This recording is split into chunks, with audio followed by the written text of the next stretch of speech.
Welcome back, friends. If you're new, I hope you will consider clicking that subscribe button so you don't miss any future videos. We're going to take some Dollar Tree items, turn them into some high-end home decor.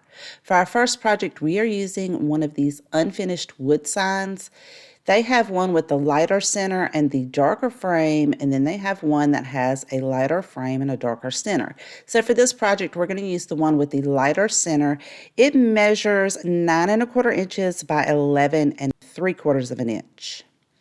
I'm using some black paint. I'm going to paint the outside of the frame as well as the front. I'm using a sponge brush to make sure I get nice, crisp lines all the way around. And to be consistent, once that dries, I'm going to flip it over and paint the wood part on the back side of the frame just to make it look like it came that way. I'm going to remove the hangers that already came on the sign. We'll set those aside, keep them. We might use them in the future on another DIY. Then I'll finish painting that up.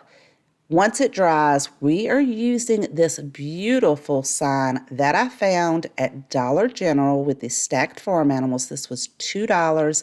It has a gorgeous faux leather hanger on there. We're going to very carefully remove that and save it because we're going to reuse it in this project. Now, Dollar General did have a couple of different farmhouse animal signs. This one measures 6 5/8 by 7 3/4. We're going to take our first sign and attach that faux leather hanger at the top. Make sure you attach it to the wood frame itself and not that MDF backing. I did make sure to find the center, and I'm going to secure that using my staple gun.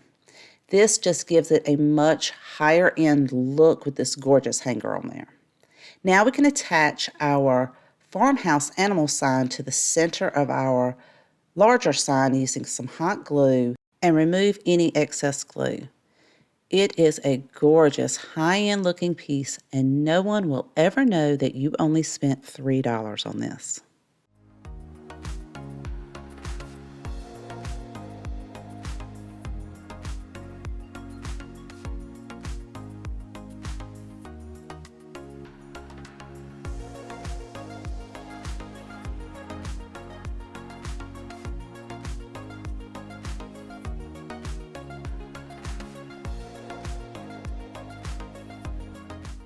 For this project, you will need 2 of these Dollar Tree signs. They measure 9½ inches by 6 5/8 of an inch.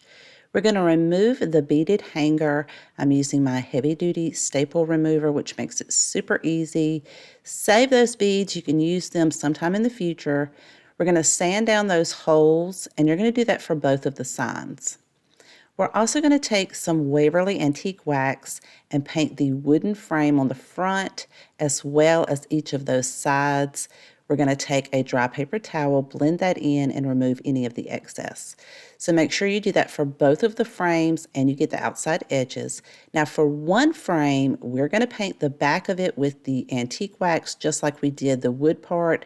We're going to paint that on and then blend it in with a dry paper towel. You don't need to paint the back of the other one. So for the one that we have painted the back, we're going to use 2 of these Dollar Tree hanging plant hooks or plant brackets. Now their screws are too long for this project, so you're going to need some shorter ones. I found these at Dollar General with an assorted pack. Just make sure that your screws are not too long so that they don't come through the top part of the sign. We're going to take the bracket where the holes are for you to apply the screws. We're going to place that down on the back part of this painted sign. Make sure it's flush to the bottom as well as the sides. We're going to mark our holes, and I'm going to pre-drill just a pilot hole. We're not going to go all the way through the frame. And this step is not even necessary. This just makes it a little bit easier to start the screws when you are attaching them to the bracket.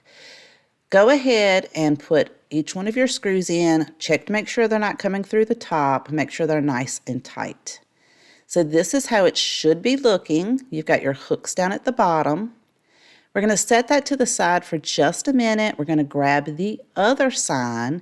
Now I have a couple of double hooks. This came off of another home decor piece that I'm not using anymore. I've got two of these, but you can get some hooks at Dollar General or Dollar Tree, or maybe something that you already have on hand. I'm going to attach these two to the other sign with the tiny little screws that came with it. And again, make sure they don't come through the back. Now we're going to take this piece, we're going to take the ones with the brackets, we're going to attach this on top of the ones with the little hooks that we added. We're going to add some E6000. You're going to want to use a permanent glue for this since there aren't any holes in the bracket to screw this to the sign on the back. So make sure you are using a heavy-duty permanent glue, and I do not recommend putting anything heavy on this shelf, something very lightweight. And to hang it on your wall, you could add a heavy-duty sawtooth hanger of some sorts to the back of this part of the sign so that you'll be able to hang this up. Now, this back piece is not necessary to use the shelf. It just gives it a nicer, higher end look. I'm going to clamp that down, make sure that my glue gets a good seal, and I'm going to let it set overnight before decorating it.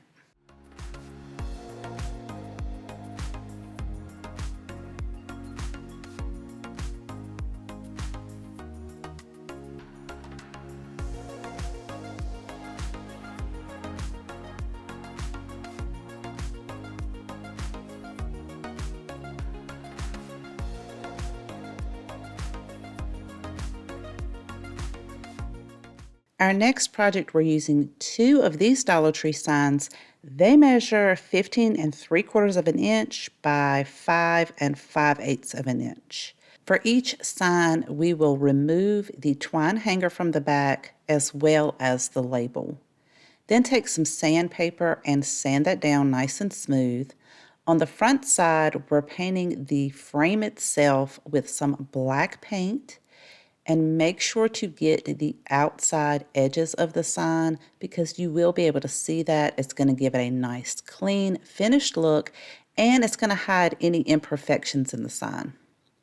We're using two of these ornament-shaped signs. I think this came from Family Dollar or Dollar General for $1, but I just found this in my craft stash.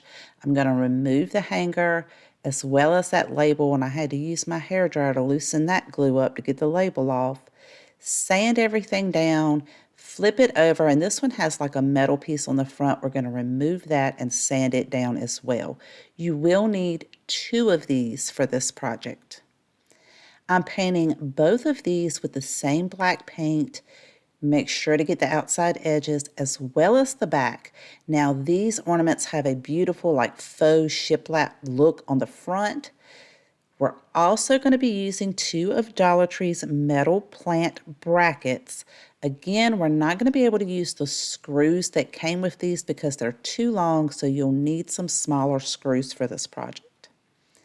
Now, this is the shiplap look on the front. I want to make sure I attach my bracket to the back side, the flat side. So we're going to take that bracket and attach it where the little screw holes are and make sure that it is flush to the back of the ornament. So I'm just kind of using a level to make sure I get the bracket flush to the back so I can make my marks with my marker where the screws are going to go. I'm going to drill just a pilot hole. I do not want to go through the wood. I just want it to make it easier for me to add the screws in.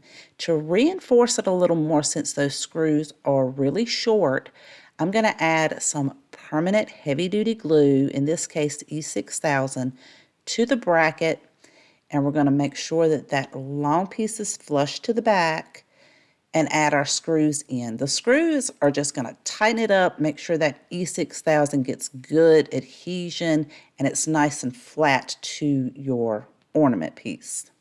Remove any excess glue. It should be looking like this. You're going to do the exact same thing with the other bracket and ornament sign. Now for our frame, I need to make a hanger, so I'm going to reuse the twine that came on it, But I highly recommend that you use a heavy-duty hanger like a sawtooth hanger because the brackets are a little heavy. I am actually just using like some hot glue, some staples to reinforce it, and even more hot glue. But again, I recommend a heavy-duty hanger for this. You could add the twine just as a decorative feature. To make sure that my hangers match perfectly, I just lined each sign next to each other to make sure that they're the same length and separated in the same distance. Now we can take our bracket with our ornament on there. We're going to attach it to the center of the sign.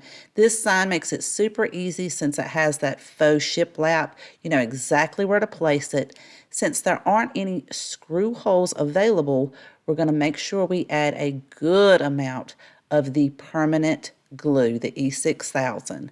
Then we can place this directly on our sign. I also made sure to put some glue on the back side of that ornament and use some heavy clamps to clamp that in place to make sure that your glue adheres well to your sign.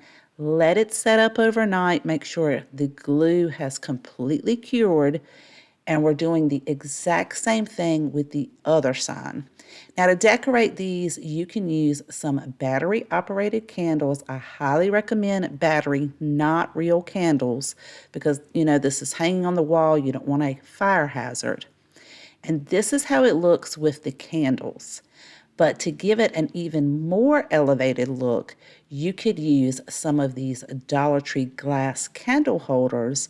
Again, make sure that you use a battery-operated candle like this battery-operated Dollar Tree votive candle.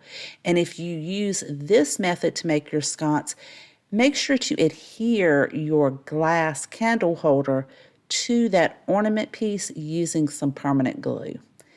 These turned out absolutely gorgeous. You guys let me know if you like it better with the glass candle holder or with the plain battery operated candles.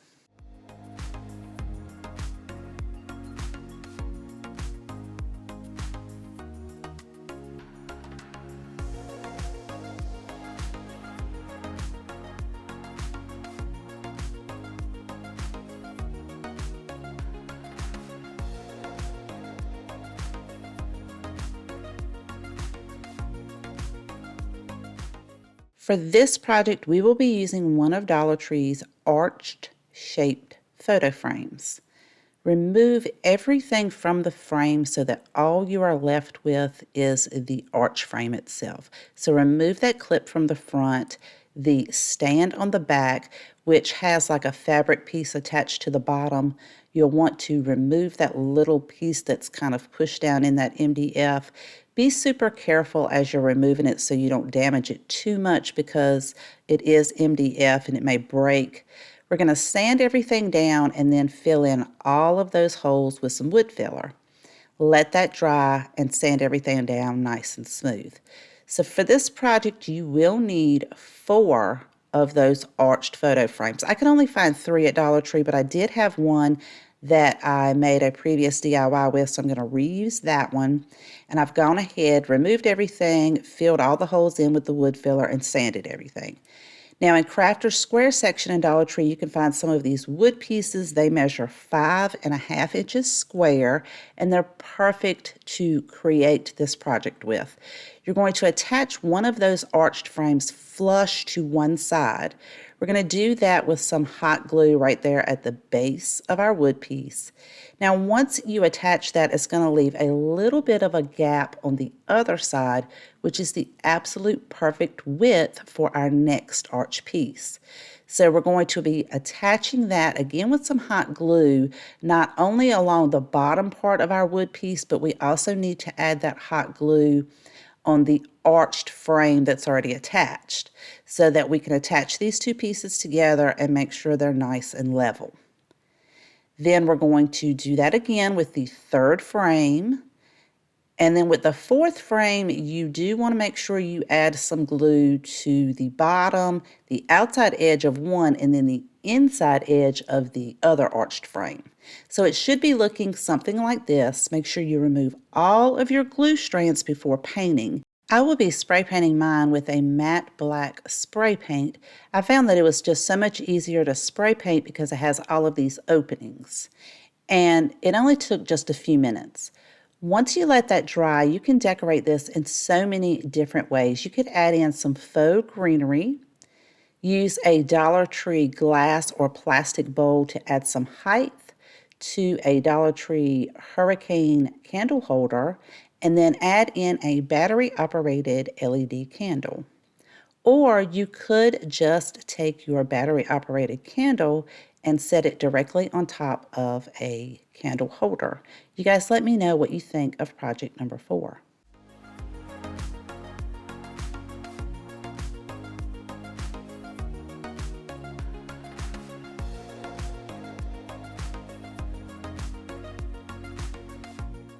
I hope you enjoyed today's video and found tons of inspiration. And if you haven't done so already, make sure to hit that subscribe button right below the video. If you have a favorite out of today's projects, let me know in the comment section down below. I always love to know which one is your favorite. Thank you so much for spending time with me today. Please take care, and I will see you guys next time.